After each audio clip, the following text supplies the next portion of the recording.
A tough day. This evening in Kabul, as you all know, terrorists attacked that we've been talking about and worried about, that the intelligence community has assessed, has undertaken an attack by a group known as ISIS-K. Took the lives of American service members standing guard at the airport and wounded several others seriously. He had also wounded a number of civilians, and civilians were killed as well. I've been engaged all day in constant contact with the military commanders here in Washington, the Pentagon, as well as in Afghanistan and Doha. And my commanders here in Washington in the field have been on this with great detail, and you've had a chance to speak to some so far. The situation on the ground is still evolving, and I'm constantly being updated. These American service members who gave their lives, it's an overused word, but it's totally appropriate here, were heroes. Heroes who've been engaged in a dangerous, selfless mission to save the lives of others. They're a part of an airlift, an evacuation effort unlike any seen in history, with more than 100,000 American citizens, American partners, Afghans who helped us, and others taken to safety in the last 11 days. Just in the last 12 hours or so, another 7,000 have gotten out. They were part of the bravest, most capable, the most selfless military on the face of the earth. And they're part of simply what I call the backbone of America. They're the spine of America, the best the country has to offer. Jill and I, our hearts ache, like I'm sure all of you do as well, for all those Afghan families who lost loved ones, including small children, or have been wounded in this vicious attack. And we're outraged as well as heartbroken. Being the father of an Army major who served for a year in Iraq, and before that was in Kosovo as a U.S. attorney for the better part of 6 months in the middle of a war. When he came home after a year in Iraq, was diagnosed, like many, many coming home, with an aggressive and lethal cancer of the brain. We lost. We have some sense, like many of you do, what the families of these brave heroes are feeling today. You get this feeling like you're being sucked into a black hole in the middle of your chest. There's no way out. My heart aches for you. But I know this. We have a continuing obligation, a sacred obligation to all of you, the families of those heroes. That obligation is not temporary, it lasts forever. The lives we lost today were lives given in the service of liberty, the service of security, and the service of others. In the service of America, like their fellow brothers and sisters in arms who died defending our vision and our values in the struggle against terrorism.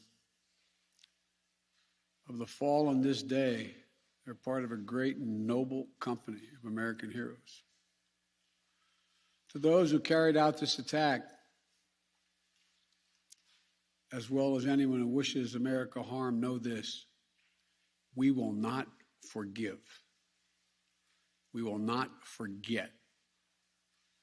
We will hunt you down and make you pay. I will defend our interests and our people with every measure at my command. Over the past few weeks, I know many of you are probably tired of hearing me say it.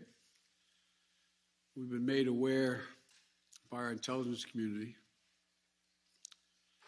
that the ISIS-K, an arch enemy of the Taliban, people who were freed when both those prisons were opened, has been planning a complex set of attacks on the United States personnel and others. This is why, from the outset, I've repeatedly said this mission was extraordinarily dangerous, and on why I've been so determined to limit the duration of this mission. As General McKenzie said, this is why our mission was designed, this is the way it was designed to operate. Operating under severe stress and attack. We've known that from the beginning. And as I've been in constant contact with our senior military leaders, and I mean constant, round the clock, and our commanders on the ground and throughout the day, they made it clear that we can and we must complete this mission, and we will. And that's what I've ordered them to do. We will not be deterred by terrorists. We will not let them stop our mission. We will continue the evacuation. I've also ordered my commanders to develop operational plans to strike ISIS-K assets, leadership, and facilities. We will respond with force and precision at our time, at the place we choose, in a moment of our choosing. Here's what you need to know. These ISIS terrorists will not win. We will rescue the Americans who are there. We will get our Afghan allies out, and our mission will go on. America will not be intimidated, and I have the utmost confidence in our brave service members who continue to execute this mission with courage and honor to save lives and get Americans, our partners, our Afghan allies out of Afghanistan. Every day when I talk to our commanders, I ask them what they need. What more do they need, if anything, to get the job done?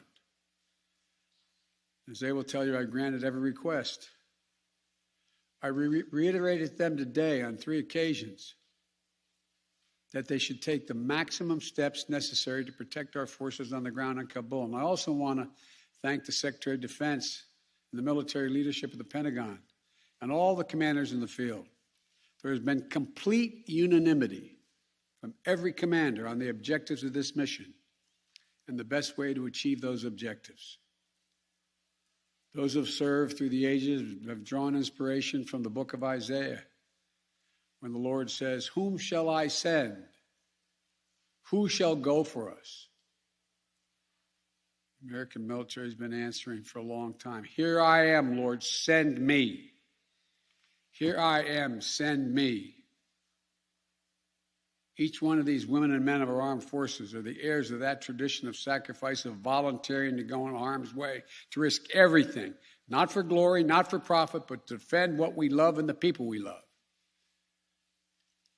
And I ask that you join me now in a moment of silence for all those in uniform and out of uniform, military and civilian, who have given the last full measure of devotion.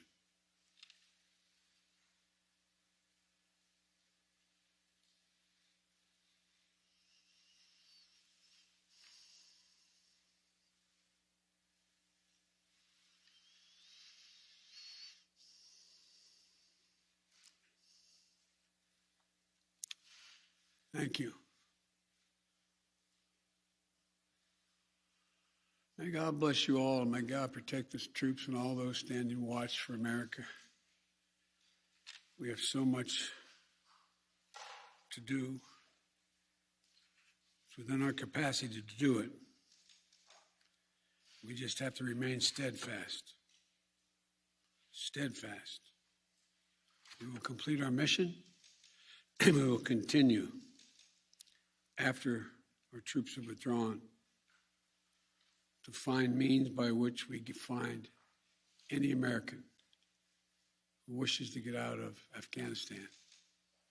We will find them and we will get them out. Ladies and gentlemen, they gave me a list here The first person I was instructed to call on was Kelly O'Donnell of NBC. You have said leaving Afghanistan is in the national interest of the United States. After today's attack, do you believe you will authorize additional forces to respond to that attack inside Afghanistan? And are you prepared to add additional forces to protect those Americans who remain on the ground carrying out the evacuation operation?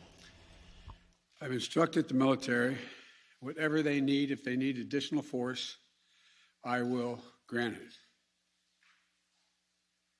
But the military, from the chairman of the Joint Chiefs, the commanders in the field, have all contacted me one way or another, usually by letter, saying they subscribe to the mission as designed to get as many people out as we can within the time frame that is allotted. That is the best way, they believe, to get as many Americans out as possible and others. And with regard to finding, tracking down the ISIS leaders who ordered this, we have some reason to believe we know who they are, not certain, and we will find ways of our choosing without large military operations to get them wherever they are. Trevor, Reuters. Thank you, Mr. President. There's been some criticism, even from people in your party, about the dependence on the Taliban to secure the perimeter of the airport. Do you feel like there was a mistake made in that regard? No, I don't. Look, I think General McKenzie handled this question very well. The fact is that we're in a situation, we inherited a situation, particularly since, as we all know, that the Afghan military collapsed 11 days before, in 11 days, that it is in the interest of, as McKenzie said, in the interest of the Taliban that, in fact, ISIS-K does not metastasize beyond what it is, number one. And number two, it's in their interest that we are able to leave on time, on target. And as a consequence of that, the major things we've asked them, moving back the perimeter, giving more space between the wall, stopping vehicles from coming through, etc., searching people coming through. It is not what you'd call a tightly commanded, regimented operation like the U.S. is, the military is, but they're acting in their interest. And so, by and large, and I've asked this same question to military on the ground, whether or not it's a useful exercise. No one trusts them. We're just counting on their self-interest to continue to generate their activities. And it's in their self-interest that we leave when we said, and that we get as many people out as we can. Like I said, even in the midst of everything that happened today, over 7,000 people we've gotten out, over 5,000 Americans overall. So it's not a matter of trust, it's a matter of mutual self-interest. And but there is no evidence thus far that I've been given as a consequence by any of our commanders in the field that there has been collusion between the Taliban and ISIS in carrying out what happened today, both in front of the hotel and what is expected to continue for beyond today. Amir, Associated Press. Thank you, Mr. President. You have spoken, again, powerfully about your own son and the weight of these decisions. With that in mind, and also what you've said, that the longer we stay, the more likelihood that there would be a major attack. How do you weigh staying even one more day, considering what's happened? Because I think what America says matters. What we say we're going to do in the context in which we say we're going to do it, that we do it, unless something exceptional changes. There are additional American citizens. There are additional green card holders. There are additional personnel of our allies. There are additional SIV card holders. There are additional Afghans that have helped us. And there are additional groups of individuals that have been contacted us, from women's groups to NGOs and others, who have expressly indicated they want to get out and have gathered in certain circumstances in groups, on buses and other means. That still presents the opportunity for, in the next several days between now and the 31st, to be able to get them out. And our military, and I believe, to the extent that we can do that, knowing the threat, knowing that we may very well have another attack, the military has concluded that's what we should do. I think they're right. I think they're correct.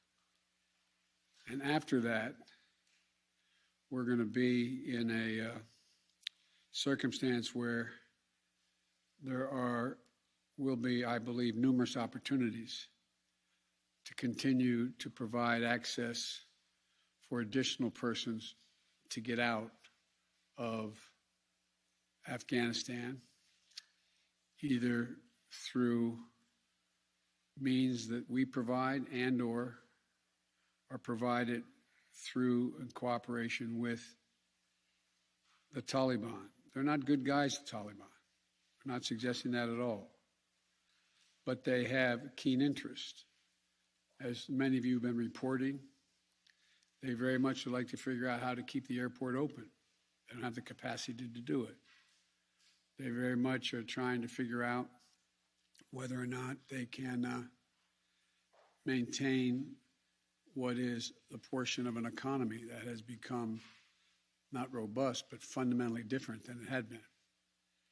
And so there's a lot of reasons why they have reached out, not just to us, but to others, as to why it would be continued in their interest to get more of the personnel we want to get out. We can locate them. Now, there's not many left that we can assess that want to come out.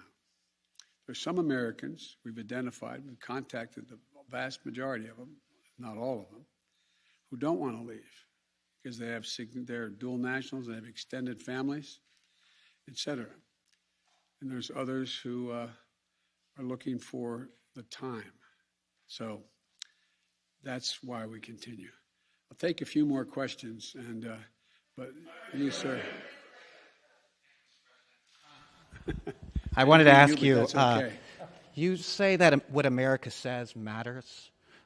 What do you say to the Afghans who helped troops who may not be able to get out by August 31st? I say we're going to continue to try to get you out. It matters. Look, I know of no conflict, as a student of history, no conflict where when a war was ending, one side was able to guarantee that everyone they wanted to be extracted from that country would get out. And think about it, folks.